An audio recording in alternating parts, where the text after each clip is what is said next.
Olá, boa noite. Que bom que estamos juntos mais uma vez para uma palestra online da nossa Casa Espírita Aprendizes do Evangelho. Sejamos todos envolvidos na paz, no amor do nosso Mestre Jesus, da espiritualidade amiga trabalhadora da nossa casa que nos assiste e nos ampara.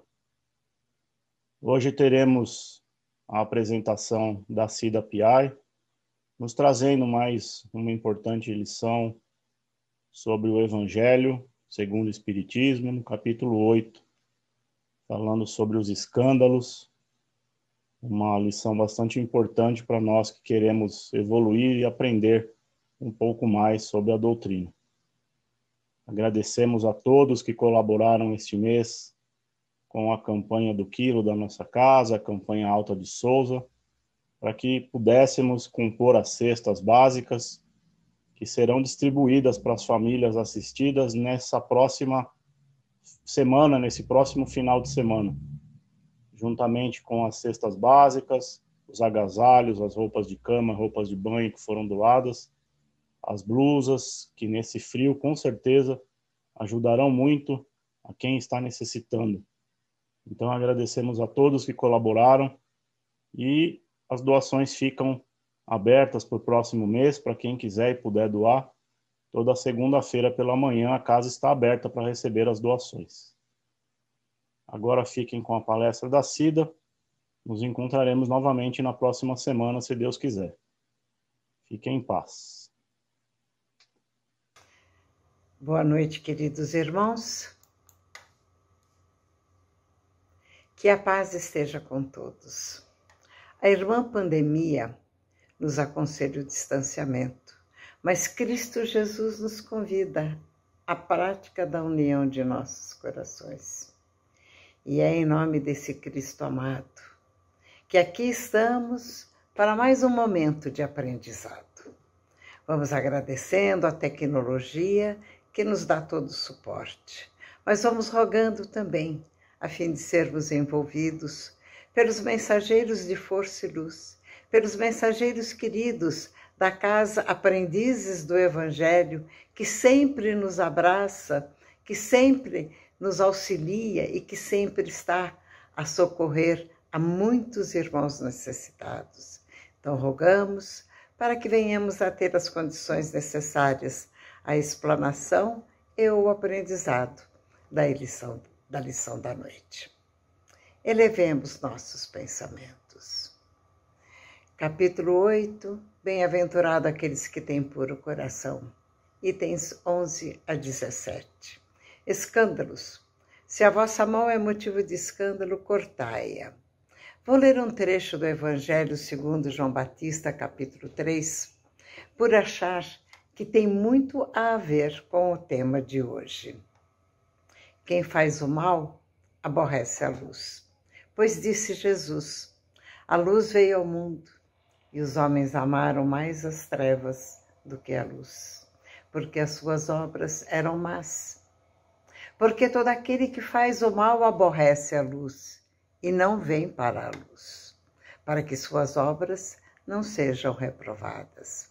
Mas quem pratica a verdade, este vem para a luz, a fim de que suas obras sejam manifestadas, porque são feitas em Deus. Irmãos, nós temos duas correntes de energia, né? A corrente da energia boa e a da energia má. Eu diria assim que podem ser caracterizadas como a porta estreita e a porta larga. Os que navegam pela porta larga, eles se destroem mutuamente, pois estão sempre mergulhados no orgulho, na vaidade, na ambição. Não avaliam se estão ou não prejudicando o seu semelhante ou a natureza. Esses usuários da porta larga normalmente temem a luz. Sabem por quê? Por mero e total desconhecimento da espiritualidade. A luz divina os assustam, porque o grau de envolvimento que eles têm com as trevas da ignorância é muito elevado. Então, puro e total desconhecimento das leis eternas. São os pobres de espíritos, segundo Jesus. São os descrentes, que não têm fé, que zombam e que riem quando ouvem falar da vida eterna do Espírito. Esses comentários me fazem lembrar uma frase de Jesus, quando no Gólgota, erguendo os olhos aos céus, rogou: Pai, perdoa-lhes, porque não sabem o que fazem. Jesus clamou perdão para a humanidade. Então vamos analisar bem essa primeira parte, que os praticantes da porta larga fazem usufruto da ignorância, da maldade, do orgulho, porque eles desconhecem as verdadeiras leis de Deus. Eles não aceitam a imortalidade do espírito, então por isso creem só nesta vida e acham que toda a punição que eles precisariam passar, estariam passando aqui nesta vida, e não haveria evolução do espírito.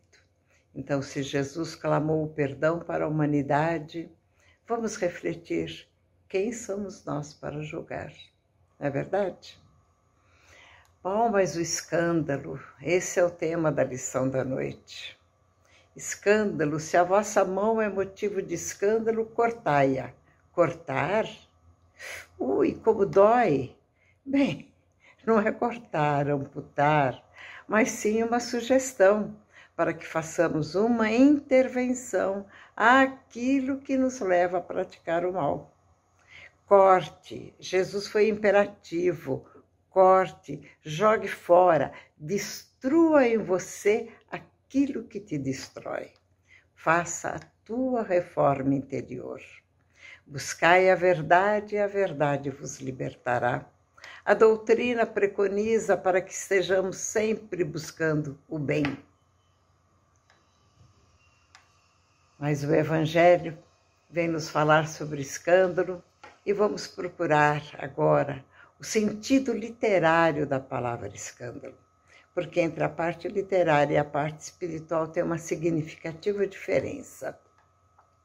Então, no sentido literário, escândalo é toda ação praticada com conhecimento público que choca ou fere as normas de conduta moral, cultural e ou políticas legalmente vigentes. Desordem, tumulto, grave acontecimento que abala a opinião pública. Enfim, escândalo é imoral. Um escândalo pode restringir-se a um círculo doméstico, a uma localidade ou alastrar-se através de um país e às vezes pelo mundo. O tamanho, a proporção do escândalo varia com o número de seus implicados e seus graus, político e social. O escândalo pode ser sexual, pode ser moral, financeiro e de poder, corrupção, suborno, fraudes e por aí vai. No sentido literário, o escândalo sempre fere a moral e a decência. Por quê? Porque tornou-se público, ou seja, vazou na mídia, causou perplexidade. Ele só é escândalo porque é do conhecimento público. Agora, quando não se torna de conhecimento público, os praticantes do escândalo costumam dizer: quase se transformou num escândalo, mas tudo foi abafado, foi só um equívoco. Esses são os praticantes que jogam a sujeira para debaixo do tapete, fogem da luz e acreditam só mesmo nesta vida. Então, esse é o conceito literário da palavra escândalo.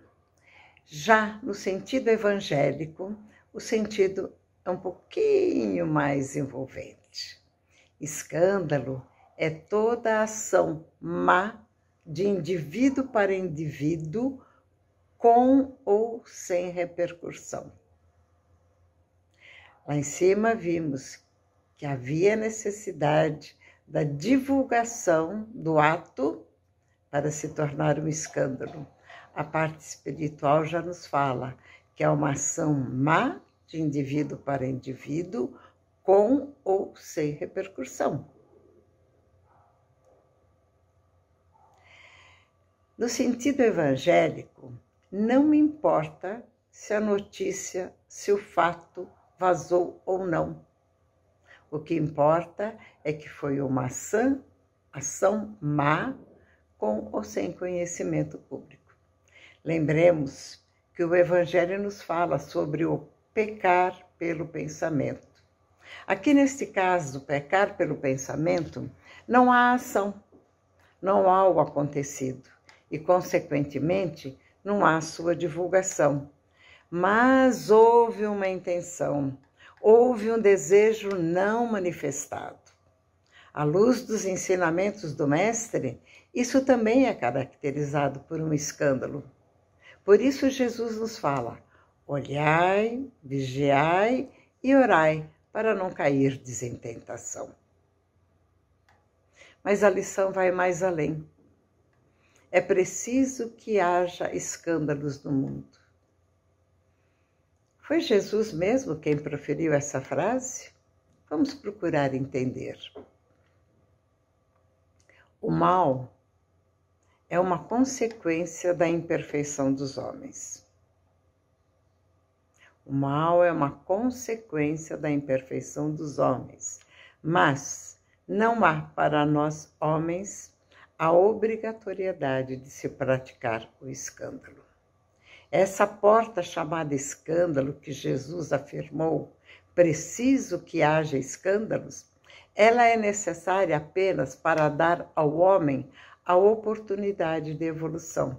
Ou seja, é quando o homem coloca em ação o seu livre-arbítrio.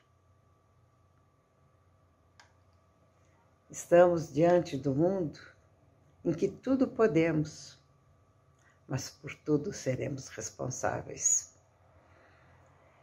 Certa ocasião, participando de uma reunião de estudo evangélico e falando sobre o livre-arbítrio, um dos participantes definiu esse "é preciso" que Jesus citou aí no Evangelho, mais ou menos assim. Uma pessoa cometeu um crime em vidas passadas, utilizando uma arma branca, faca, por exemplo. Essa criatura poderá, nesta vida presente, voltar a praticar ou não novos escândalos. Vale lembrar que ele, nesta vida, estará sempre envolvido em situações onde a faca seja um objeto preponderante para a sua evolução. Bem, ele poderá fazer uso da arma branca num trabalho digno, não precisará usar para fazer o mal, mas um trabalho como um sapateiro, por exemplo, um vendedor de água de coco com aquele facão enorme, ou um açougueiro que usará constantemente a faca, ou ainda poderá vir a ser um médico que usará um bisturi numa missão digna de salvar vidas. O objeto é a arma, mas o livre-arbítrio e um firme propósito de vencer mais um degrau na vida, a criatura saberá então usar dignamente essa arma para servir e não para ferir. Então, o escândalo é preciso, ele estará entre os homens, que são as condições que são fornecidas.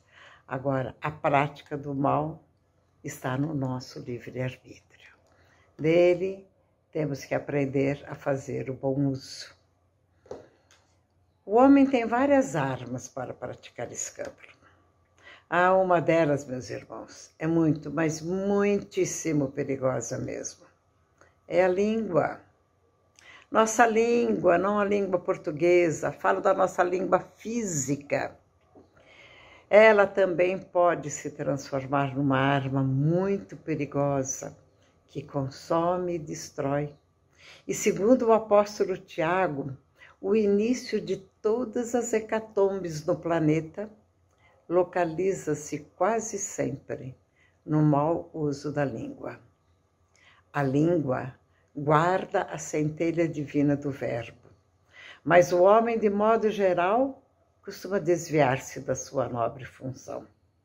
Ela é pouco utilizada para consolar, para acalmar, orientar, edificar e abençoar. Infelizmente, é mais usada para deprimir, acusar, ferir, enxovalhar desapiedadamente.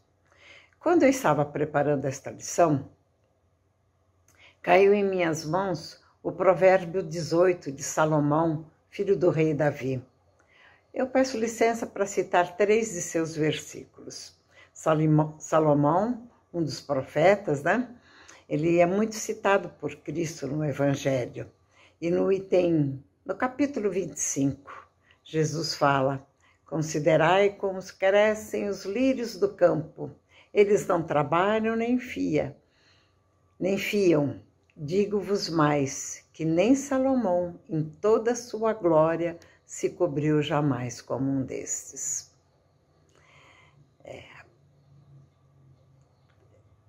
Versículo 4. Águas profundas são as palavras da boca do homem, e ribeiro transbordante é a fonte da sabedoria. A boca do tolo, esse já é o versículo 7, a boca do tolo é a sua própria destruição, e os seus lábios um laço para a sua alma. Versículo 21, a morte e a vida estão no poder da língua, e aquele que ama sua língua comerá de seu fruto. Ah, bem-aventurado aqueles que fazem bom uso da língua. Jesus diz: é necessário que venha o escândalo. Sim, é necessário porque o ser humano ainda está num estágio de expiação e de provas.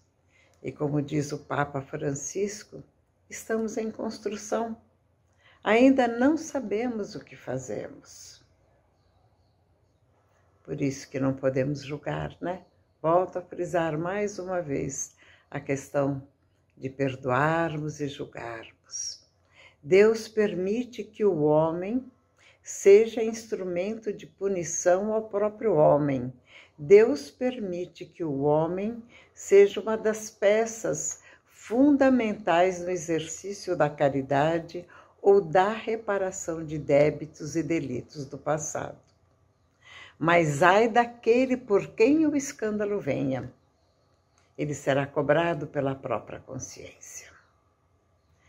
Aí houve a falta do perdão, a criatura não evoluiu, a criatura errou, não repensou, não quis buscar a reforma interior, porque a reforma interior exige um pouco de esforço, exige uma mudança de hábitos. E os escândalos vêm porque semeamos livremente, mas amanhã teremos que colher. Aí então haverá choro e ranger de dentes. Por quê? Porque fizemos o mau uso do nosso livre-arbítrio. O Evangelho, no capítulo 10, nos diz: infeliz daquele que diz, eu jamais perdoarei. Infeliz porque, se não for condenado pelos homens, o será certamente por Deus. Vamos refletir nessa frase e pensar antes de usarmos o nosso livre-arbítrio. Ah, mas se a vossa mão é causa de escândalo, cortai-a. Cortar é muito doloroso, mas eu vou contar para vocês agora um fato real. A vizinha de uma amiga minha ficou sabendo que o marido a estava traindo. Ela ficou furiosa. O sangue subiu à cabeça, ela já pensou em coisas ruins, deu abertura a irmãos negativos. Com isso, ela começou a ser inspirada a praticar o mal, e ela foi dando vazão naquele furor, naquela raiva, e aquilo motivou um desejo de vingança. Então ela foi tão imbuída por um sentimento vingativo que ela não pensou duas vezes. Ela sabia que hora o marido ia se encontrar com a outra. Então ela puxou um banquinho de pernas meia capengas para pegar a arma que o marido guardava em cima do guarda-roupa. Seus anjos, obviamente, deviam estar vibrando para que ela não fizesse isso, para que ela não sujasse as mãos de sangue. Mas ela subiu no banquinho capengo e não deu outra. O banquinho foi ao chão e com ela junto, fraturando assim a perna. Foi socorrida, foi hospitalizada. Aí os anjos sorriram. Sim, a gente percebe que os anjos nessa hora sorriem, não da desgraça da gente, mas daquilo que fomos aliviados. Porque era mais fácil ela ter a perna quebrada, curar-se da perna quebrada, do que ele ter as mãos manchadas de sangue. Doeu a dor na perna? Doeu, mas sua alma estará mais leve. Depois de muito tempo de reflexão, de aconselhamentos, de pessoas queridas, ela abandonou essa ideia, aí ela teve a cura e passou a viver novamente com seu companheiro. A necessidade do perdão existe para todos nós, se fomos ou não ofendidos. Mais importante é não deixar se envolver pelas trevas, porque no momento de trevas nós somos assim capazes de fazer coisas monstruosas. E é nesse momento que temos que buscar a luz divina, chegar ao nosso anjo da guarda, chegar junto ao Mestre Jesus, falar: me ajude, não me deixe nesse tormento. Nós temos que saber pedir, implorar, para que a luz divina sempre esteja conosco, mas não as trevas, porque as trevas nos conduzem a momentos muito dolorosos. Os teus olhos são a luz do teu corpo, e se eles forem bons, todo o teu corpo terá luz.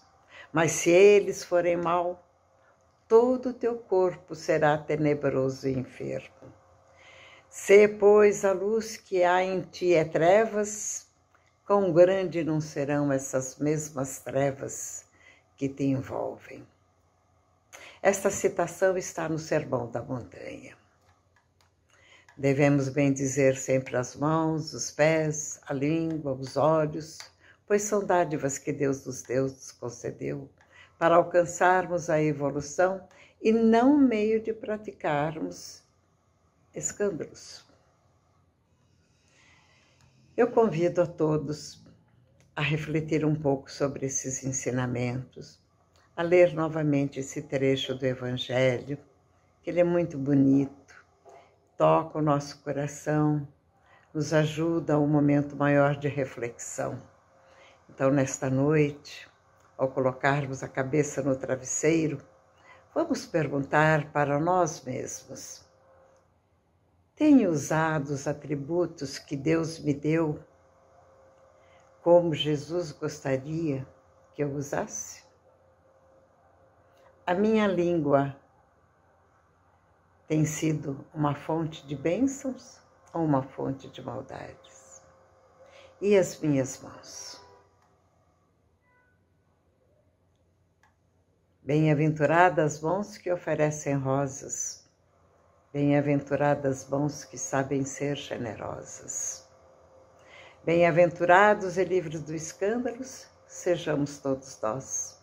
E que a paz do Mestre Jesus esteja em todos os corações. Obrigada e muita luz, muita força, muita coragem, uma fé bastante elevada para vencermos a todos os momentos. Graças a Deus. Vamos passar então para o nosso momento de vibração. Vamos respirando fundo, tranquilizando o nosso eu interior e vamos convidar Jesus querido para adentrar nossos corações, para nos visitar nesse instante, para receber essa doação singela que fazemos em favor de todos os nossos irmãos mais necessitados. O planeta Terra, esse planeta querido que nos recebe aqui como uma escola, para que possamos desenvolver e evoluir um pouco mais na parte espiritual. Mestre Jesus, socorrei a todos aqueles que perambulam pelas ruas sem a bênção de um lar, a criança órfã e abandonada, a criança de rua, a velhice desamparada, os jovens nos núcleos escolares, para que cresçam afastados das drogas, dos vícios perniciosos, da violência, pois esses jovens serão os nossos homens do amanhã para conduzir e para orientar a humanidade aqui no planeta Terra. Quiçá esse planeta já em estágio de planeta de regeneração. Jesus amado, abençoe a todos os enfermos. Te convidamos para que com a corrente médica do espaço tu possa estar à cabeceira de cada enfermo, derramando o bálsamo bendito da fé, da esperança e da cura e da consolação. Mentalizemos, irmãos, a cada doente conhecido ou familiar nosso. Mentalizemos Jesus abençoando e socorrendo esses nossos entes queridos ou amigos, quer seja nos hospitais, quer seja nas casas de repouso, nas próprias ruas. Quantos irmãos sem um socorro adequado? Jesus amado, que seu lenitivo possa chegar a todos. E te convidamos agora, Mestre, adentra os nossos lares. Mentalizemos Jesus adentrando a porta principal da nossa casa, irradiante de luz com seus mensageiros, percorrendo a todos os cantos, fazendo a higienização espiritual e deixando a paz, a luz e a bênção maior para todos os nossos entes queridos, para os nossos amigos, para os nossos vizinhos, para todos aqueles que comungam dos nossos pensamentos. Uma vibração de agradecimento e de luz a esse grupo espírita, aprendizes do Evangelho, que está sempre com as portas abertas a nos receber, a nos ajudar e a nos enviar orientações e passes e vibrações de amor. Uma vibração de amor para todos os mais necessitados e uma em aberto para que seja levada onde houver maior necessidade. Agradeçamos a Jesus por todas as oportunidades, por todas as bênçãos, pela bênção da vida, pelo ar que respiramos e pela disponibilização do tempo que nos é concedido para trilharmos aqui neste planeta Terra. Obrigada, Senhor, e obrigada a todos. Que a paz esteja em nossos corações. Graças a Deus.